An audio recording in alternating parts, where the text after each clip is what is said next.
freedom of expression is one of the key issues in Russia right now. Independent information is an enemy of Russian state.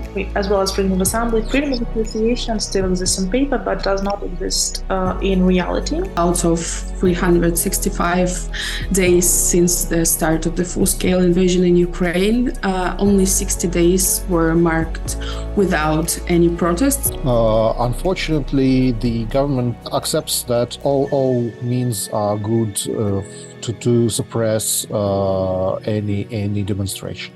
People do not become human rights defenders to exercise the right to be a human rights defender. They become human rights defenders to combat human rights violations and to uphold human rights. So people are still active. A lot of human rights defenders are still on the ground. They are, for instance, choosing to be undercover or not speak out publicly just to still have the opportunity to help people directly.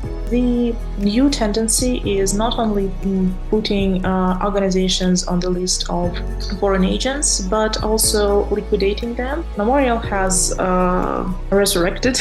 Memorial continues its work. Thankfully, it is still able to, for example, provide legal help, since the situation in Russia is better than the Belarusian one. The judgment of the European Court of Human Rights finding that Russian law on foreign agents was contrary to the European Convention on Human Rights came too late. I think one of the most crucial things the Special Rapporteur can do is cooperating and gaining information from the Russian civil society and giving the Russian civil society the opportunity to spread the information without being able to reach with the information about repressions and what is happening in Russia to wider audiences.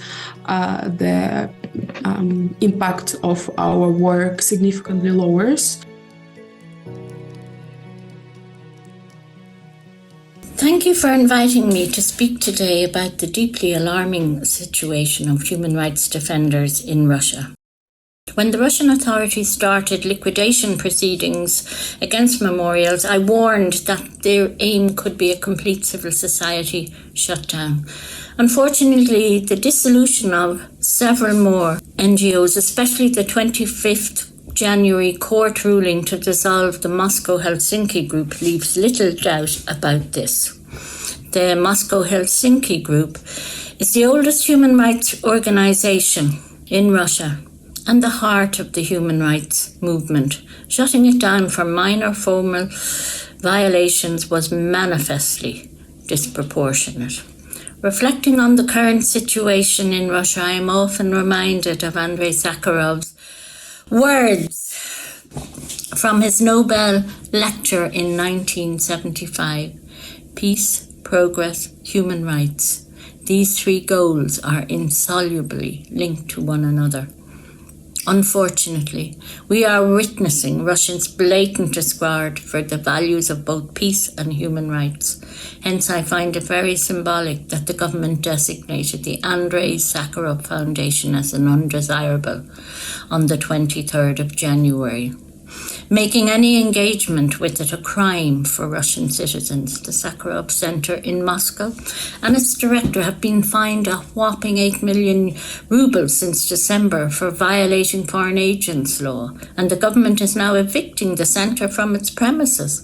It had previously provided rent-free for the last 30 years. I'm hearing that the state has also seized the premises of the liquidated memorial, so its intention appears to be not just to close human rights organisations with a great reputation and moral authority, but to wipe out the places where generations of human rights defenders have gathered and erase the memory that human rights have long roots and continuity within the country. In my mandate, I am constantly in touch with Russian human rights defenders, and they are telling me about an ever-increasing number of challenges. To name just a few, since the previous session of the Human Rights Council. I'm hearing that with the outflow of men due to the risk of their mobilisation, much of the human rights work has fallen on women human rights defenders' shoulders. Meanwhile, women face additional risks. For example, the authorities threaten to deprive them of parental rights. In November, a law was passed completely banning any propaganda of non-traditional sexual relationships and gender reassignment. It effectively outlaws the work of LGBT plus defenders. In December, important amendments to the Foreign Agents Law came into force. I wrote a letter to the government about my concerns. It is public, so I won't dwell on it. I'll just emphasise that when state propaganda is so deafening and access to the rest of the information is severely curtailed, being portrayed as internal enemies is more dangerous than ever.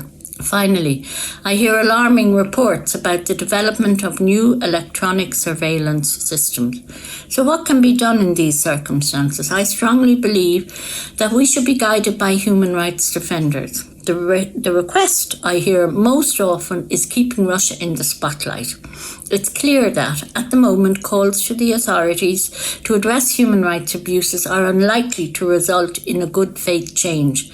However, given how diligently the regime restricts the flow of information in and out of the country, it is essential to show that the international community knows what is happening. And I'd like to remind states of the UPR coming up for Russia this November.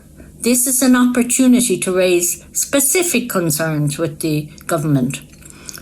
The human rights defenders also say that the focus should be on increasing international institutions' capacity to deal with cases coming out of Russia. For example, by funding more Russian-speaking staff and thinking of new ways to deal with violations.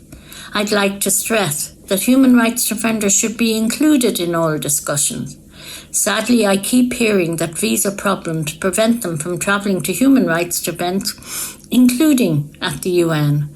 For example, human rights defenders who've had to leave Russia for security reasons tell me that some states do not accept their visa applications unless they return to Russia and reapply from there.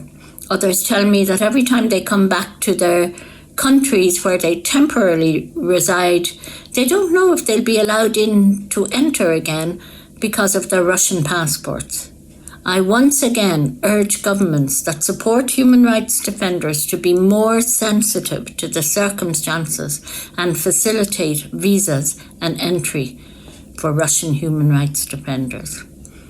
Thank you very much. Dear colleagues, it is an honor to address you. This discussion is timely and also very important.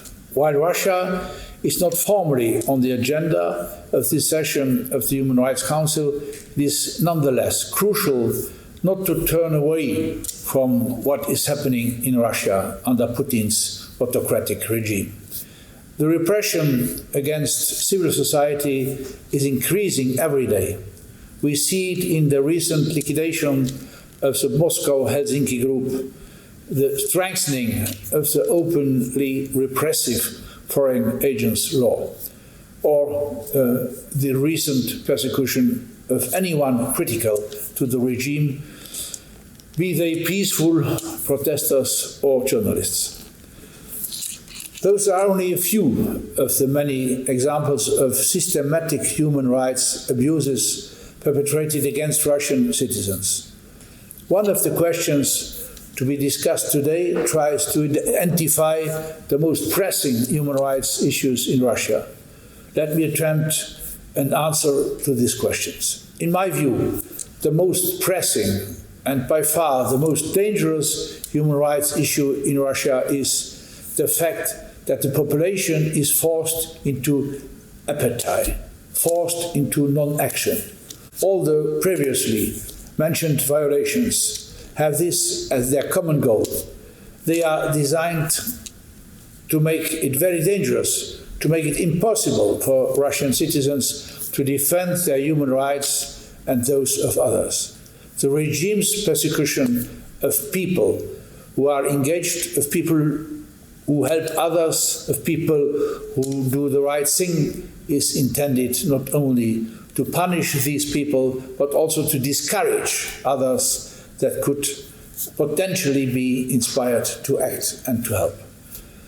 Widespread appetite created through fear, intimidation, and propaganda is particularly dangerous because it contains the risk of ever-increasing impunity for those who commit human rights violations. This is why Luxembourg is strongly engaged, together with our European partners, in maintaining a spotlight on the situation in the Russian Federation, in particular through the establishment of a Special Rapporteur mandate. The Special Rapporteur serves as a monitoring tool to the international community. It also serves as a symbol and a signal to the Russian people that action is possible despite the repression of the regime.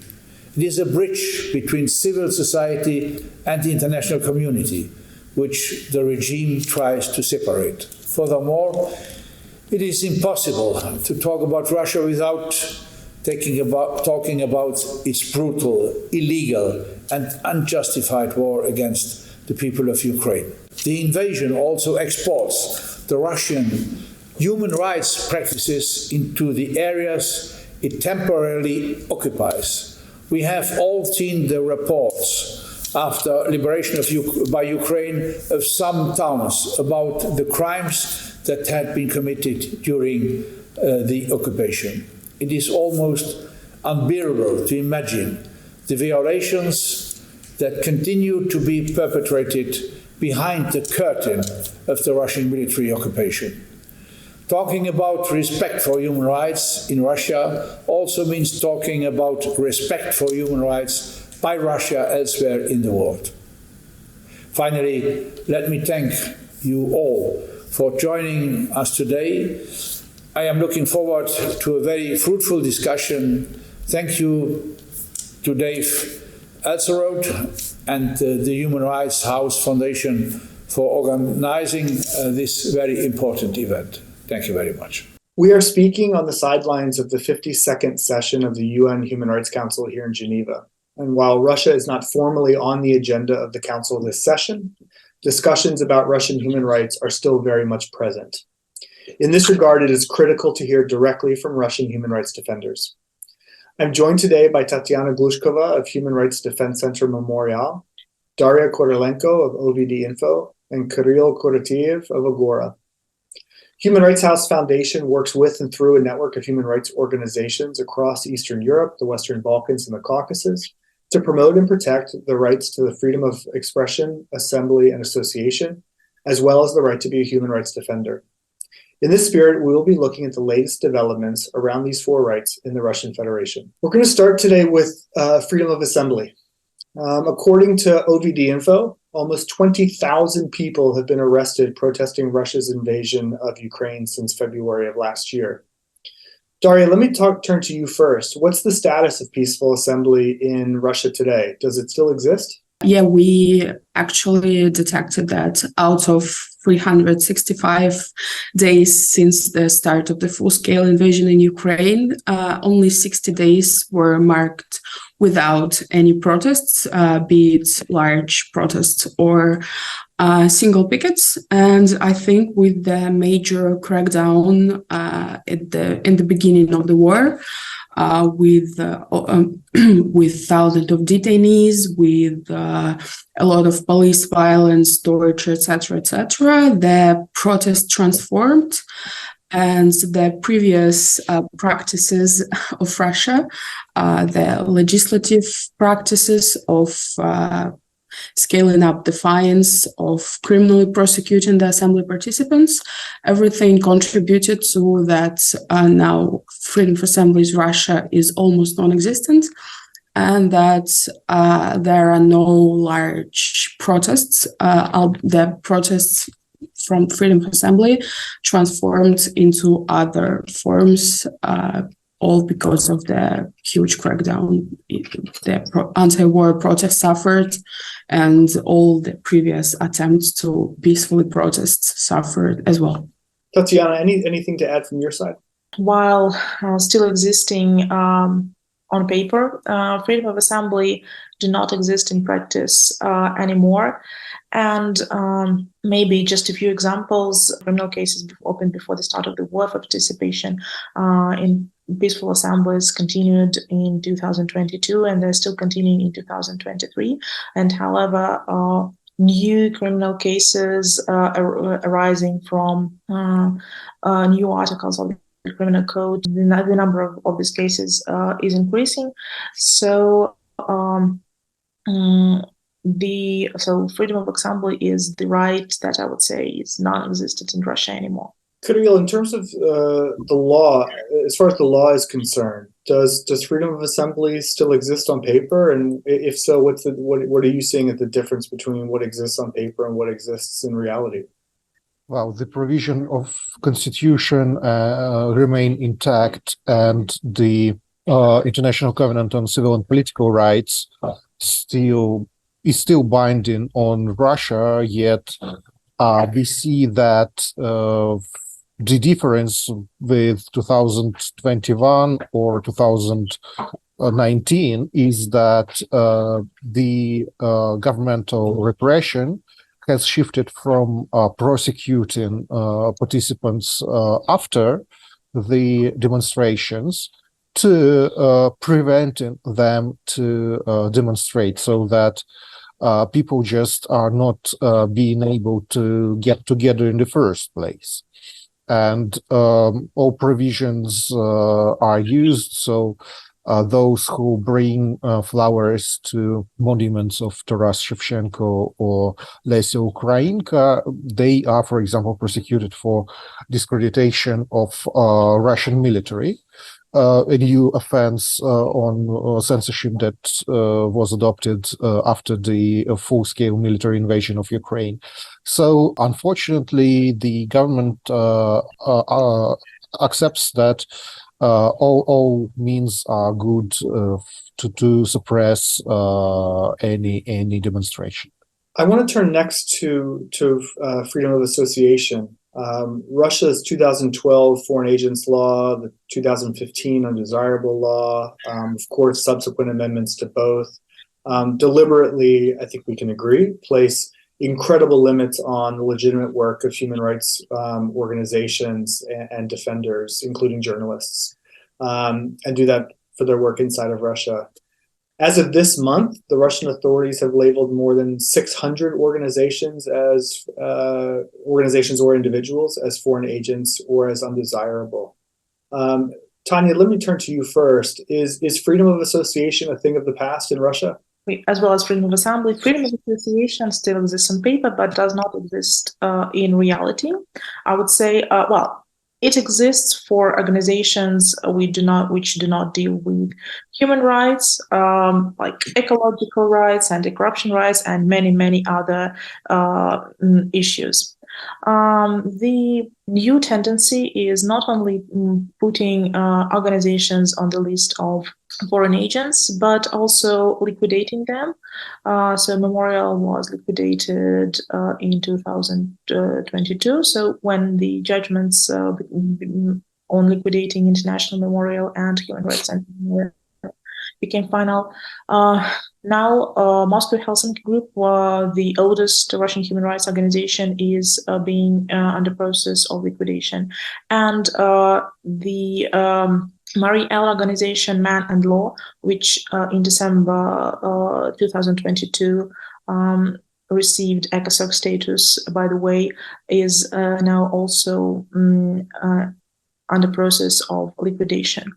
The reasons for their liquidation: violating the territorial scope of activities, which means that any activities outside of the regions where they officially are active, including online events and communication with international organizations, are considered to be violating of their territorial capacity. We are aware of several other cases which are not still, in which the organizations haven't been sued yet, but possibly or will be sued very soon.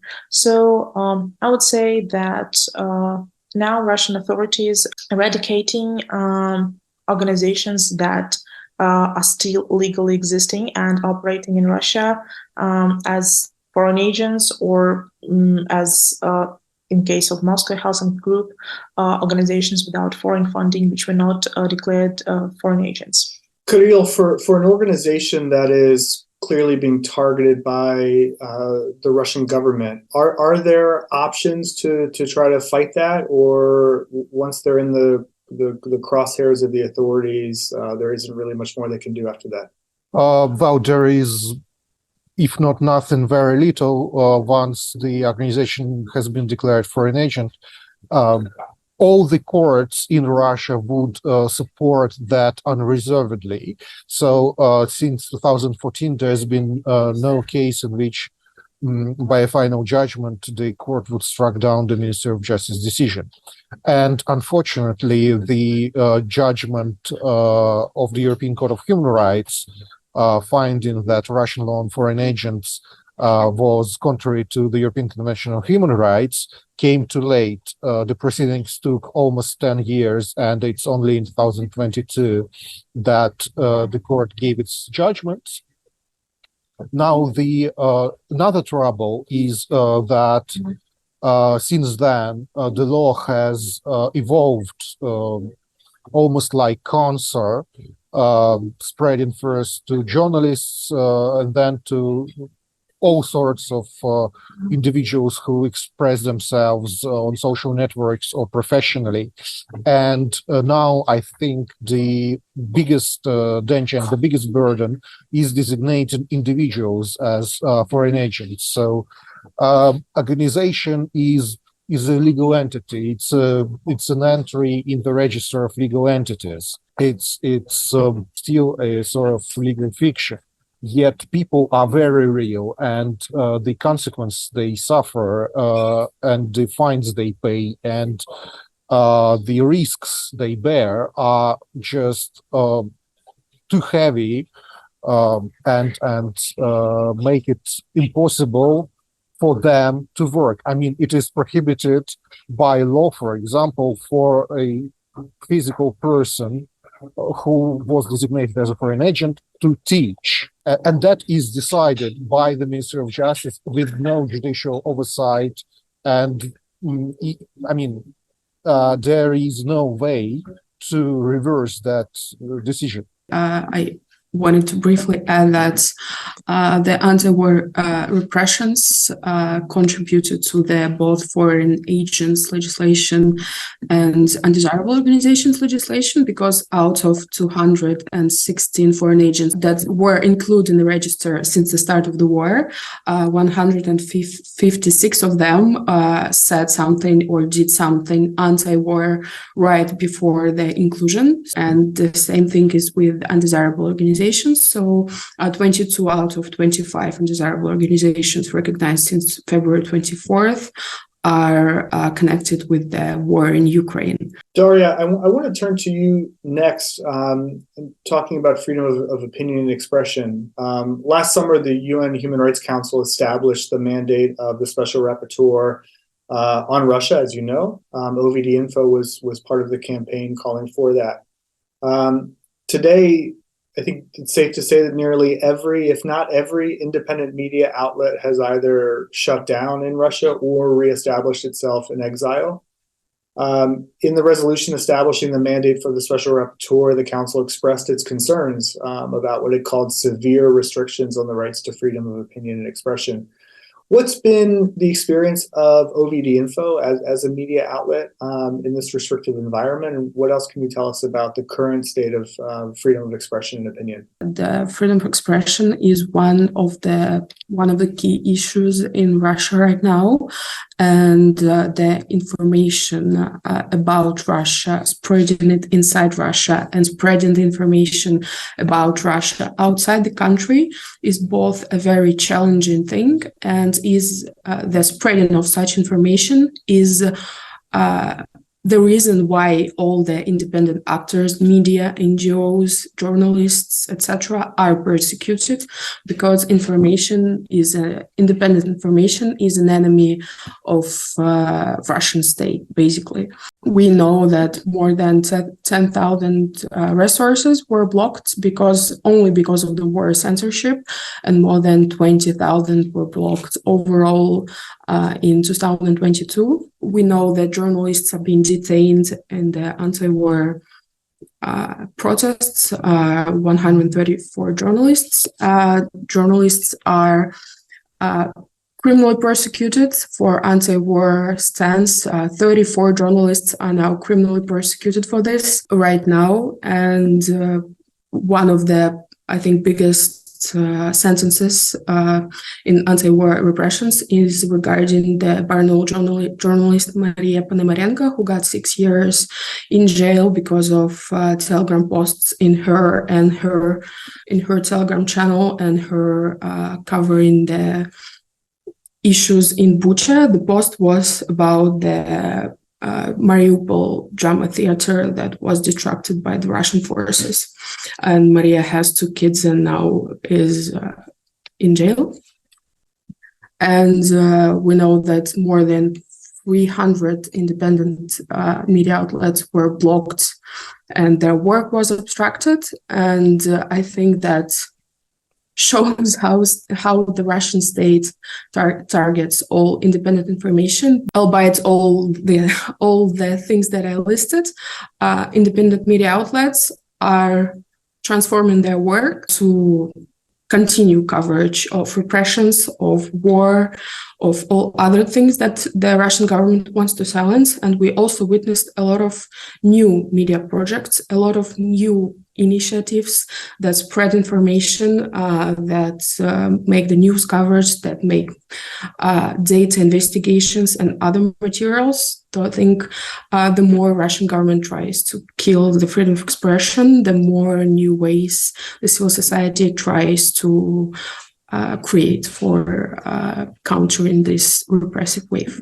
Tatiana, let me turn to you next. Your organization, Memorial, of course, on the one hand, was the recipient of the Nobel Peace Prize last year, in part for the work that you've done over decades in sharing information concerning Soviet history and Soviet past, but also in terms of your human rights work. At the same time, as you've already noted, Memorial has been liquidated by the Russian authorities. So I'm curious, what does freedom of association look like now from your perspective? Talking about Memorial and freedom of association, I would say that Memorial has resurrected. Memorial continues its work, both historical and human rights. As part of Memorial, continue its work in new forms. Thankfully, it is still able to, for example, provide legal help to people even on the ground, since the situation in Russia is better than the Belarusian one. However, we see that repressions are now touch lawyers. Just a few examples: the Kaliningrad lawyer, bar member Maria Bonsler, was fined twice for discrediting Russian army for her court speeches. Mikhail Binyash, the Krasnodar bar member, lost his bar membership. Numerous lawyers are being listed as foreign agents, and it creates many problems, which makes them either leave the country or face extreme difficulties while practicing. The suppressions, they touch not only associations but also lawyers who help human rights organizations to do their work, actually. I would like to also add the anti-war legislation is the most widespoken part of suppressing freedom of expression in Russia, but, for example, the recently passed anti-gay propaganda law is also an important part of suppression of freedom of expression, because it led to shops halting sales of books where the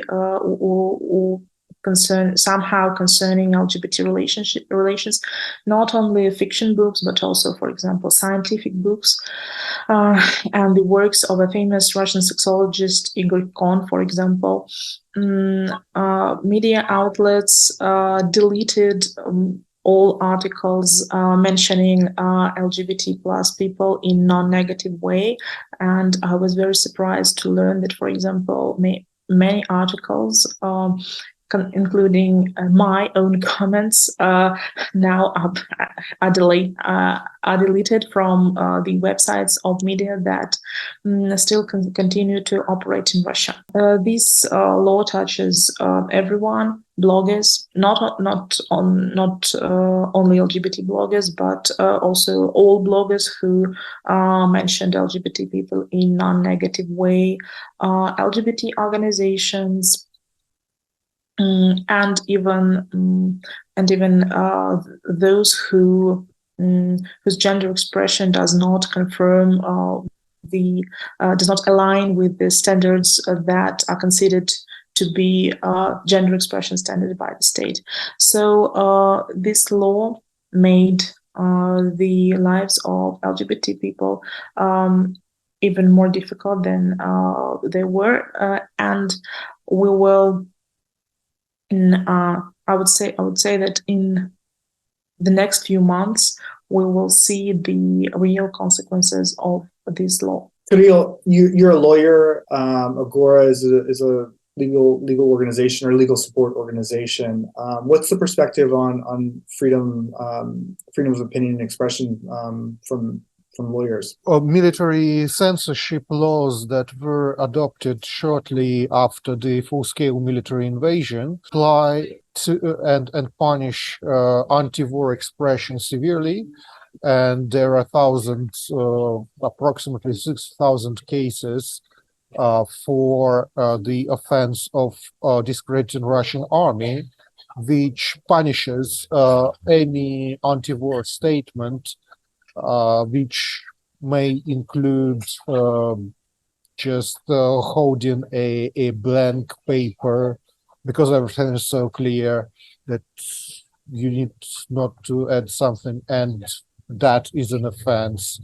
A Sunday prayer commemorating victims of the aggression is an offense. Or, for example, blue and yellow ribbons on your backpack or clothing is an offense. What is more, the so-called fake news provision makes it a crime to say anything, any statement of fact that has not been confirmed by the Ministry of Justice. That's why people get lengthy prison sentences, up to 8.5 years in prison, for saying, for example, that there were civilian victims in Ukraine, because Russian Ministry of Defense never admitted that there were civilian victims in Ukraine. And same for statements that war crimes were committed in Ukraine. So even those who fled the country may face persecution, and that would be a freeze on their assets, but also, for example, that it could include searches in their relatives' homes, which is again a means of pressure on those who do not live in Russia anymore to not express themselves after the war. And unfortunately, it goes without saying that courts accept every persecution case and never critically evaluate the evidence for the persecution. They just accept it. However bizarre for example, the expert opinions may be, and however unqualified the experts are. So that is again a problem of any lack of judicial oversight, and that is not something that's happening all of a sudden. There has been lack of judicial oversight for many years, and there are multiple European Court of Human Rights judgments criticizing the way Russian courts punish free speech without, giving proper reasoning. Yet there's been also no action from international bodies to compel Russia to comply with the already given judgments of the European Court of Human Rights, and that is again that's why we end up in a situation like today's. Kirill, I'd like to stay with you. Last September, the UN Special Rapporteur on Human Rights Defenders called on the Russian government to cease its crackdown on human rights defenders. Has this happened? Is there still a recognized right to be a human rights defender in Russia? Well, it's not exactly right. It's a matter of reality. People do not become human rights defenders to exercise the right to be a human rights defender. They become human rights defenders to combat human rights violations and to uphold human rights. So people are still active, and we have seen many examples across the country when there was solidarity with victims of human rights violations. There were reports denouncing human rights violations and legal defense of victims of human rights violations. That is still happening. Yet, again, the foreign agents law now applicable to individuals make it highly dangerous to engage in such activities. And that is not, of course, the only provision. All sorts of laws are used to suppress the activities. The disciplinary proceedings against lawyers are an example. Or, for example, the law on undesirable organization, which punishes cooperation with over now 60 foreign organizations, many of which are human rights organizations. So again, there are plenty of risks, not to say that if your activity somehow concerns victims of war, speaking against the war is still an offense, and very often an offense that is punished without delay. Unlike, for example, torture by policemen, which is hardly ever investigated and takes years to reach judgment. Daria, what's the situation like from your perspective as it relates to human rights defenders in Russia? I think that we all see that human rights defenders are kind of historically being targeted by the Russian state. And as Tanya highlighted, the lawyers are now also targets of persecutions. But I think that we witnessed the creation and the development of a lot of human rights defenders and human rights organization in the past couple of years, especially after the start of the war, because the demand for human rights being defended is growing, and so is a lot of organizations that are covering different parts of issues inside Russia. And I think that the number of human rights defenders and that they still continue their work despite the circumstances highlights the deep problems in the human rights system in Russia, because I don't think there is a single human rights sphere in Russia that is not obstructed. And that's why a lot of human rights defenders are still on the ground. They are, for instance, choosing to be undercover or not speak out publicly, just to still have the opportunity to help people directly on the ground and not leave them one-on-one with the system. And this is the same situation is with us. A lot of us left in OVD-Info. A lot of us left Russia to be able to speak publicly, and a lot of our colleagues are still in Russia to be able to help on the ground directly. And Tanya, last word to you. What does the situation on human rights defenders look like from your perspective?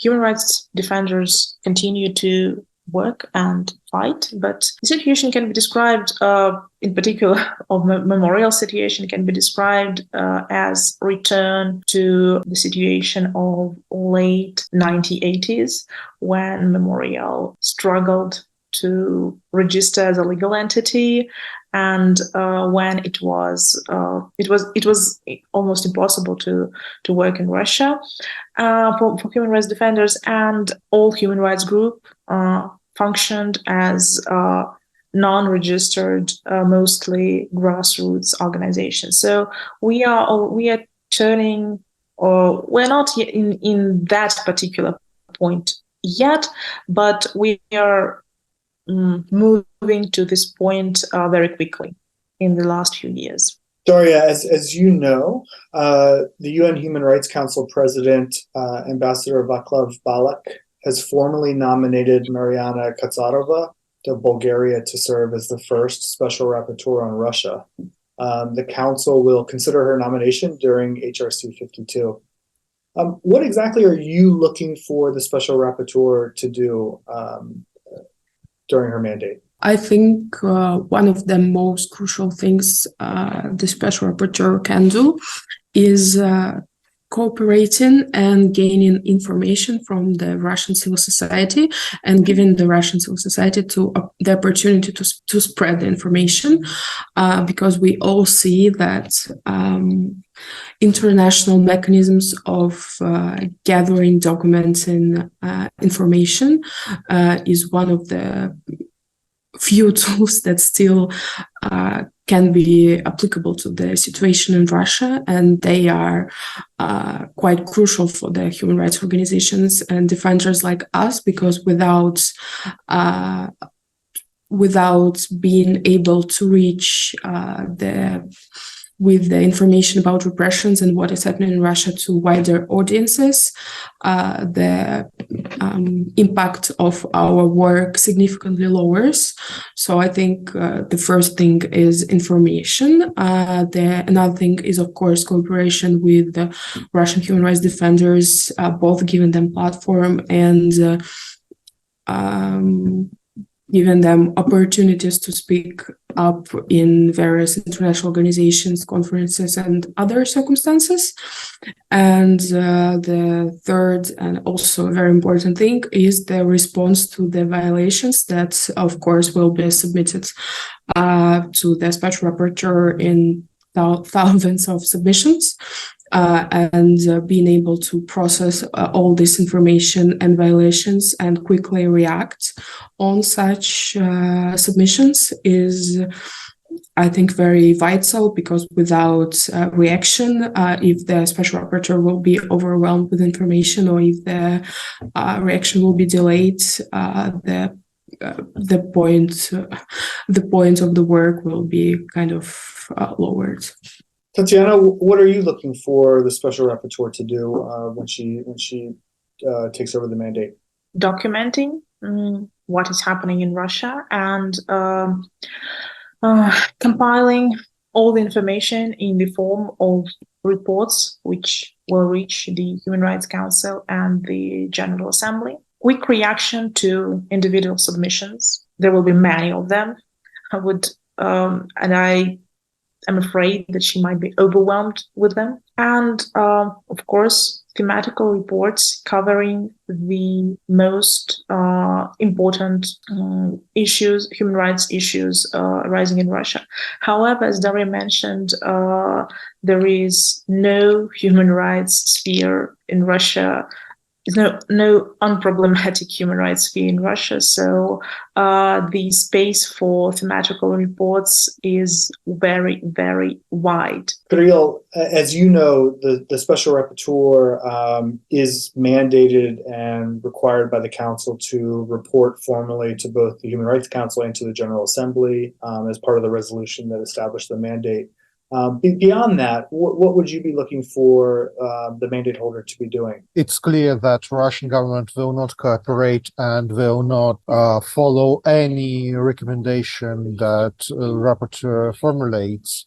So it seems to me that the burden is on the rapporteur to be innovative and creative in her action so that her voice is heard. And that requires some proactive thinking on her behalf.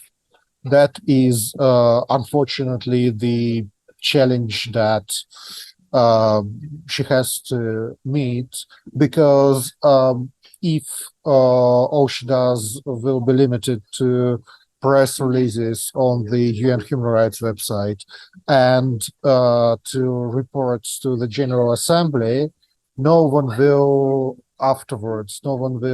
have ever noticed that she existed. Kirill Koroteev of Agora, Daria Korolenko of OVD-Info, Tatiana Glushkova of Memorial, thank you so much for your time, for sharing your insights and sharing your recommendations for the new Special Rapporteur in Russia. And we hope that we won't have to talk to you again in the future. But in the event that we do, we look forward to it. So thank you so much for your time.